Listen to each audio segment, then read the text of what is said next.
पर, हमारे ग्रंथों पर, हमारे संतों पर तुमको किसने अधिकार दिया है कि कटाक्ष करो? हमारे धर्म को तुम कितना जानते हो? मेरे प्रभु को तुम कितना जानते हो? हमारे संतों को तुम कितना जानते हो? हमारे देश को तुम कितना जानते हो? हाँ, तुम अपने आप को कितना जानते हो? आज कह रहे हो कि सनातन ऐसा है, राम ऐसे थे, कृष्ण ऐसे थे। अरे नालायको, चुल्लू भर पानी में तुम डूब मरो और तुम अपने आप में ये सोचो, ये मानव सृष्टि को बनाने वाला उस ब्रह्मा के लिए तुम अपशब्द बोलते हो। इस चराचर जगत को अपनी नैतिक व्यवस्था से चलाने वाला उस नारायण को तुम गलत बोलते हो। अपने योग दृष्टि से इस पूरे विश्व को भरण पोषण करने वाले उस परमात्मा को तुम उल्टा सीधा सुना रहे हो। जिसने सूर्य को बनाकर तुम्हें स्थापित करके समय से तुम्हारे शरीर को सुंदर विकास करने के लिए सूर्य को प्रकाशमान करके रखा है, इस भौतिक सिद्धांतों को अपने बीच हृदय में लागू करने के लिए रात को बनाया हुआ है और इस संसार की सारी व्यवस्थाओं को सुदृढ़ चलाने के लिए पृथ्वी का स्थापना किया है, उस परमात्मा के लिए, उस ईश्वर के लिए, उस धर्म के लिए जिसने वनों में रहकर सूखे पत्ते खा खाकर हमारे वेदों का निर्माण किया, हमारे उपनिषदों को निर्माण किया, हमारे धर्मशास्त्रों को निर्माण किया कि समय समय पर तुम्हें ऋतु के, मौसम के, पर्व के, पूजन के, मंत्रों के, स्वाध्याय के, हवन के, पाठन के तुम्हें आज जो ज्ञान प्राप्त हो रहा है, ये हमारे संतों का दिन है, हमारे ऋषियों का दिन है। और तुम उस राम पर, उस ईश्वर पर, उस ब्रह्मा पर, उस नारायण पर, उस शंभु पर, उस संतों पर तुम संदेह कर रहे हो और तुम अपने आप को कहते हो कि हम भगवान के पुत्र हैं। अरे राम राम राम राम, तुमको शर्म आना चाहिए अपने आप में। इस पृथ्वी को सुदृढ़ व्यवस्था देकर, जल को सुंदर व्यवस्था देने वाले, ग्रहों को सुंदर व्यवस्था देने वाले, तापमान को सुंदर रखने वाले, सुंदर आम, सेव, संतरा, नाशपाती, केले, इस प्राकृत को सुंदर व्यवस्था देने वाले, समय समय पर तुम्हारे सभी कार्यों को पूरा करने के लिए परमात्मा ने पहाड़ों को दिया, वनों को दिया, नदियों को दिया, पर्वतों को दिया और तुम उन पर संदेह कर रहे हो। राम राम राम राम। तुम कहते हो हम सनातन धर्म के विरोध करेंगे।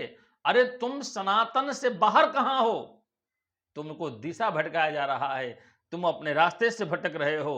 तुम वस्तुतः उसी सनातन धर्म को हो, तुम उसी के अंश हो। जैसे आज कुछ नालायक अपने माता और पिता को अपने घर से निकालते हैं और कहते तुम मेरी माता पिता नहीं हो। तो बताओ, उस दुष्ट को यह ज्ञान नहीं है कि मैं अपने ही माता पिता को गाली दे रहा हूं, मैं अपनी माता पिता को घर से निकाल रहा हूं, जिसके द्वारा मुझे मानव शरीर प्राप्त हुआ है, जिसके द्वारा मैं संसार में आया हुआ, जिसने मुझे एक नाम दिया, जिसने मुझे मकान दिया, जिसने मुझे ज्ञान दिया, मैं उस माता पिता को तिरस्कार कर रहा हूं।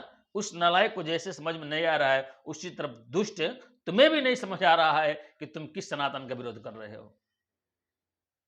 तुम अपने आप में सोचना, कभी तुम अपने आप पे कभी सोचना कि तुम इस पृथ्वी पर हो, इस भारत में हो, इस राष्ट्र में हो, इस मौसम में हो, इस प्रकाश में हो, इस ज्ञान में हो, इस व्यवस्था में हो, इस वातावरण में हो, इस समाज में हो, तो तुमको यहां रखने वाला कौन है?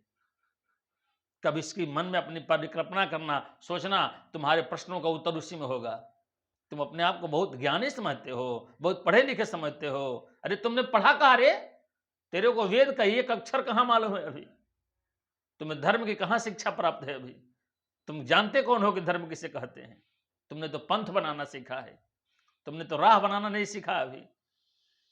तुम धर्म की बात करते हो, तुम धर्म की चर्चा करते हो। तुम उस हनुमान पर दोष आरोपण कर रहे हो कि हनुमान जी कैसे सूर्य के पास चले गए। अरे तुमको सूर्य का मतलब कहाँ मालूम है? तुम्हें हनुमान का मतलब कहाँ मालूम है? तुम किससे बातें कर रहे हो? किससे तुम अपने आप को काबिल समझना है तुमको? तुम कहते हो, तुम ब्राह्मणों की बात करते हो, तुम क्षत्रियों की बात करते हो, तुम इस देश को बांटने की बात करते हो। तुम्हारी बस की बात है तो तुम बांट दोगे? हम सब इस भारतवासी हृदय से, उस प्रेम से, उस कन्हैया को, उस राम को, उस नारायण को, उस ब्रह्म को हम मानने वाले हैं। हमारे मन में इतनी आदर्श होता है ना कि हम इस नदियों को भी माँ कहते हैं और माँ के जैसा उससे प्रेम देते हैं, माँ के जैसा उनके आंचल में बैठकर उन्हें प्रणाम करते हैं और तुम उस गंगा पर दोष लगा रहे हो। अरे तुम राह भटके हुए हो और तुम्हें भटके हुए राह जो व्यक्ति जो होता है ना, तो हमारे इस देश के प्रसिद्ध एक लेखक कवि ने बड़ी सुंदर बात कहा था कि जब नाश मनुज पर छाता है पहले विवेक मर जाता है। तुम उसको अपने आप पहले लागू करो। तुम जिस सनातन के विरोध कर रहे हो, यानी तुम अपने पिता का विरोध कर रहे हो और अपने पिता के विरोध करके तुम इतने आपको प्रसन्नता महसूस कर रहे हो। अरे राम राम राम राम, तुमको अपने आप पर सोचना चाहिए। अब मैं विशेष नहीं करूंगा। नारायण।